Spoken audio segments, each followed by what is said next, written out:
Hey everybody, it's Key, and I wanted to make a big deal out of my 1 year on teamwork, so I figured I'd make another video. Instead of doing like a corny collage or anything like that, with pictures and stuff like that, I'd really rather just talk about it. I really don't see the need for a collage, especially since people that follow me on Facebook and like people that see my videos and stuff, they can see my obvious physical changes. So it's really not that necessary. Um, in any case, I just wanted to talk a little bit, pardon, about my personal standpoint on my transition. Now, transitioning, a lot of people that are bio or like they don't understand the trans, part of transitioning. So I like to explain it for both people that are transitioning, gender queer people, gender variant people, and like bio people, just to better explain it. In any case, my first topic is like the sacrifice that I've made to transition and to go on T and stuff like that. My sacrifices included a lot of friends. I've had more bad sacrifice than good sacrifice, so it's kind of good. I really haven't sacrificed anything that was really dear to me in order to transition. I was in a relationship last year with my now best friend, so it wasn't going to work anyway because she was a lesbian, so it wouldn't have worked. The bad people that I've lost in my life are people that refuse to start using the right pronouns and everything like that. The past year I've had a lot of loss, which is fine because the people that really matter to me are still here, and the people that don't matter aren't. So, in a way, transition has kind of done a good thing by weeding out the bad people because I won't tolerate people that don't allow, to have me express myself, I guess is the best way to say it. The losses that I've just talked about are just random people that I've gone to school with and stuff that refuse to, respect me as I am now. But I've had a lot of gains. I've made a lot of friends. I've met a lot of people in the trans community, especially in Philly, and the genderqueer community, and we've gotten a lot of support from a lot of different places that I didn't really know existed until now. So that's like one of the first things, and I think that's relative for everybody. So yeah, that's something that happens with everyone, whether you're trans or not. I really think that you have like loss and gain and sacrifice in your life, and like it's just something I've experienced to a greater level quicker. Best way to explain it. The mental and emotional changes that I've seen on a lot of the mental and emotional changes that I've seen on T have more or less been like I've just been really aggressive since I came out. Since I started T, especially since my 1 year on T today, I've become more aggressive. I've become more myself. I've become more, I don't really give a fuck whether you like it or not, I'm me.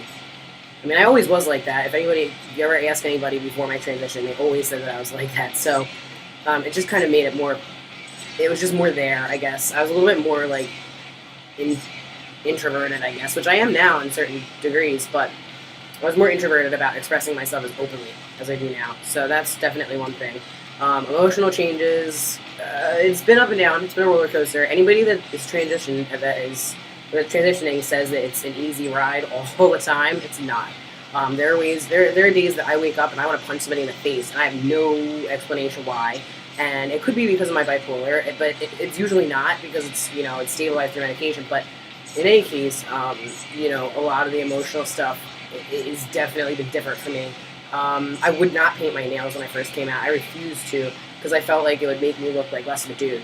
Now I don't give a crap because it's like, well, I pass anyway. We'll get back to that anyway. Physical changes that I've experienced, I guess, for lack of a better word, the physical changes that I've experienced have been more like facial hair, and like it's really faint because I'm freaking Polish and it's all blonde and stuff, but it's right here and like all up here and whatnot, and like my legs are like super hairy and my arms and stuff, so like that's changed a lot. My voice changed. It went from up here to all the way down here, so it's definitely changed a lot, and I'm like really excited about it. Though I will admit, I got really frustrated when I first came out because I knew with my singing voice, my musicianship, that it might be compromised due to my vocal changes. I might have not been able to sing again, But I talked to my doctor about it, and I made sure that my T dose was low enough that my voice changing would be very slow, a lot slower than most people that I know that have started tea and stuff and have been on tea. It just kind of like that. I saw one of my friends that I used to sing with. It dropped and just dropped, and he didn't know how to really fix it. So I had to work really hard with him on how to harmonize. But I don't know. I did it the right way, I guess. There is no right, wrong way when you transition, by the way, for people that are just starting or people that are thinking about it. There's no right way to do anything. It's very, very personal process. You have to do everything on your own terms, and they have to feel good for you. You don't have to do it just to please anybody else, because in the end, you're going to be pissed off because you thought about everybody else except you, when you're the only one that really matters in the situation. Though it's not always true, because like people like me, like I live with my parents right now, so it's kind of like I had to think a lot about my parents' standpoint on it, and they weren't really thrilled. I'll put it that way. For my mom's words, I guess, to quote my mom, she said, "I'm not thrilled about it, but you are who you are."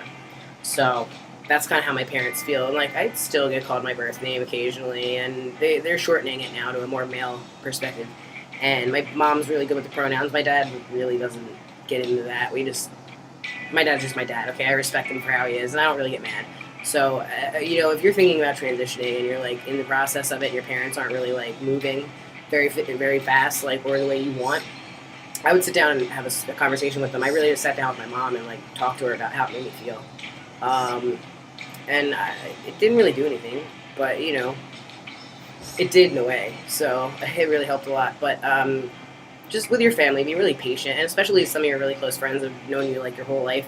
It's really hard for them to adjust. Like my mom, to quote my mom again, when she first got married, it was so hard for her to change. Writing on a simple envelope, like her married name. She would write her, what do you call that? Her whatever, the name that she had before she was married. Her maiden name. She would put that a lot instead by accident. She didn't even realize it. And she kind of said it's kind of like how my transition is affecting her. It's like just taking her a while. So I'm really, really patient with that. And I really urge other people to be super patient with their parents if they have a relationship with them. I'm luckily one of the people that do have a relationship with my parents. There are many people that don't. So just keep that in mind. There are a lot of people that don't have parents that are very supportive of who they are. And if you do have parents that are like that, count your freaking blessings, because I know like 10 more that don't. So the other thing I wanted to talk about, which was my testosterone injections, and just basically how it's changed my comfort of my body and being in it the past year. I don't know, man. Every week, it seems like I said to my friend the other day, I said, man, it just like flew by. A year flew by. And I've become really comfortable giving myself my own injections. Not everybody is like that. Some people get really needle phobic after a while, even after they've done it for a while to themselves. But yeah, like it made me way more comfortable in my body. I just seem more muscular and stuff like that. A lot of that has to do with working out, though. So don't just think that tea is just gonna magically give you muscles. It doesn't work like that. It's not like a Christmas present. You have to work really, really hard at it. I work out like every day just about, and if not, like I'm down in the city trudging in Philadelphia, so that's at least a couple miles or like half a mile or this, that, and the third. I always get physical exercise, so that's a big deal about it. I would take supplements, like I take a fat burner that helps, even though tea actually like does helps your fat, kind of makes for some people it makes your, I'm trying to think of the word, I'm sorry.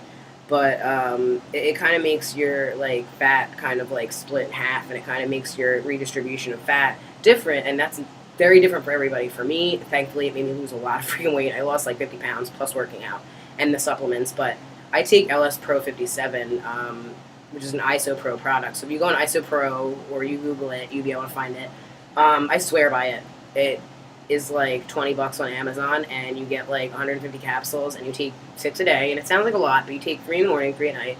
You work out or you eat before or after you take it, and that's pretty much that. But I've become very comfortable in my body, so that's one big thing. So yeah.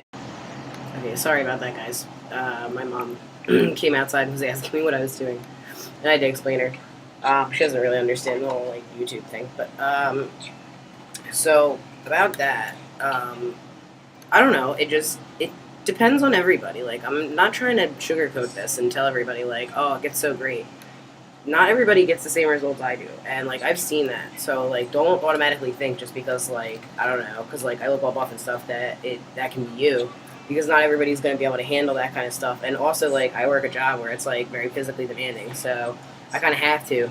keep up on it. But in any case, I also wanted to talk about something really important, which is if you have any kind of mental disorder or like depression or anything like that, your doctor will warn you if you start T, or if you're already on T and watching this, you're gonna already know what I'm talking about. Your doctor will talk to you about if you have any mental issues, and I don't like to call it an issue because my bipolar and anxiety is not a, it's not like a bad set of keys, I guess you would call it. It's not like it doesn't work, but it definitely made it a little bit more difficult for my transition because it made me more emotionally a wreck, I guess, for a while. That's the best way I can say it. But, with testosterone and stuff like that, my bipolar, like I said, it was not an easy roller coaster ride by any means. It was really, really difficult for me to adjust to my medication and T and make sure that I didn't get any T rages or anything. Like, I went and checked up with my doctor, like, every couple months with that blood work to make sure that my medicine was right. And like the last bit of blood work I got, I had to increase my testosterone dosage because it was pretty low.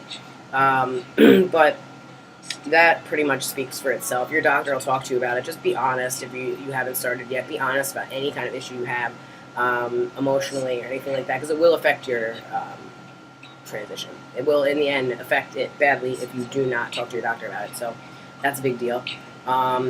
Two of my final points I'm going to talk about is... the happiness and the comfort with my body and general physical comfort I've already covered, but I'm going to talk about passing because everybody has a different side of what passing is. And some of them piss me off and some of them I agree with. So I'm going to go over that. In the past year with my experiences, now I'm speaking from personal experience, not other people's opinions and my own. I will get into my opinion soon, but I'm going to go through my experiences first. Now, I've had a lot of experiences when I first started T that I didn't pass. Like I was just going in my first semester of college. I didn't pass. If I did, it was like kind of questioned a little bit. People would look at me funny. And like even up to now, being a year on T, I still get funny looks in certain places. Like when I go into the men's room and don't use the urinal, I get to look like I have another fucking head growing out of my head. That is the only thing that irritates me still. It's different for everyone. I've noticed it now to where, like, I get approached on the bus like a guy, due to my binding and stuff. Obviously, like, it's pretty male at this moment, which is great. But my question is, what is passing anyway? You don't really need to pass, and it's nobody's business what your gender is. It's only your own. So don't get offended if somebody looks at you funny or somebody, like, calls you a girl if you're, if you identify as a male like myself. Don't get mad because some people are just stupid. I'm just going to be honest. Some people are dumb, some people are ignorant, and depending on the areas you are, they're both. So, in Philly, it's usually both, depending on the area you're in. The more ghetto you're in, the more stupid and rude people are, so just ignore it. Keep walking, I don't suggest for everybody, but I carry a weapon on me because I just am insecure. I can't even walk down a Wawa without feeling okay, like, with something on me, because I'm paranoid. But not everybody's the same, it's really just personal, for personal reasons. I just don't. I was threatened actually, like 2 months into my transition, when I was like down at like 40th and Market. I guess somebody said I had a nice ass, and I turned around and I was like, "You're talking to the wrong person. Like, I'm a dude, And I pretty much got told, like, don't come back to this hood, and that really bothered me. So I didn't go back. Obviously, not that I'm letting them intimidate me, but I don't want any violence towards me. But what is passing anyway? I just want everybody to leave with this video, with this question in themselves. What is passing? Don't worry about it if you don't completely pass. Don't worry about it if you completely do. Just go on with yourself as you are and be yourself. It's the best message I can give.